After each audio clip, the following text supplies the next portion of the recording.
President Donald Trump continues his efforts to end the war in Ukraine. This week, he has spoken to the leaders of both countries.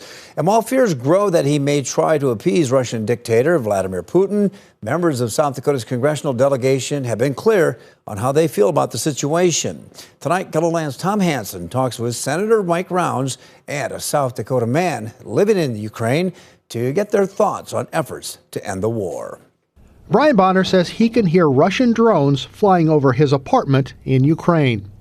He grew up in Mitchell and moved to Ukraine in 2008 to run the Kyiv Post, an English-language newspaper.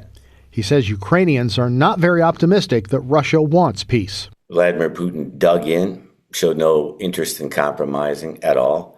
And the ceasefire, the so-called temporary, partial ceasefire, never held even for an hour. They were flying drones outside my window in the dead of the night, and it's a very scary time. Senator Mike Rounds says everyone wants the war to end. I think the president has made it clear that he's going to try to get between Ukraine and Russia and act as a mediator. He was pretty tough on Ukraine a couple weeks ago. I expect him to be just as tough on Putin. But Bonner isn't confident that will happen.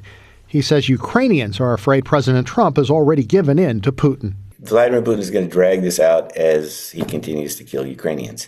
Now, there are going to be gestures, like we had a prisoner exchange today. Kremlin called it a sign of goodwill, but these are pretty cosmetic in terms of bringing an end to the war.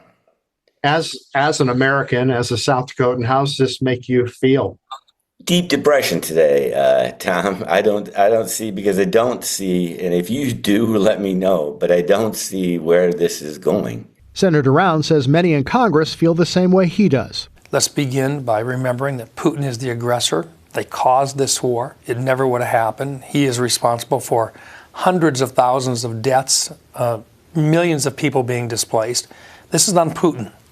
He is not a good person. Rounds says any deal with Putin should include guarantees and a peacekeeping force made up of Europeans. He also says there should be an American presence. America has to have a business interest established in Ukraine with civilians working there. And a lot of that has to do with minerals that are available there that can help perhaps even pay back some of the costs that we've been incurring. But it also, more importantly, provides an American presence in that country. Makes it a lot more difficult for an authoritarian like Putin to actually come in and attack again. As for Bonner, he says all Ukrainians can do is hope. But right now, there's not much of that. Tom Hansen, Kettleland News.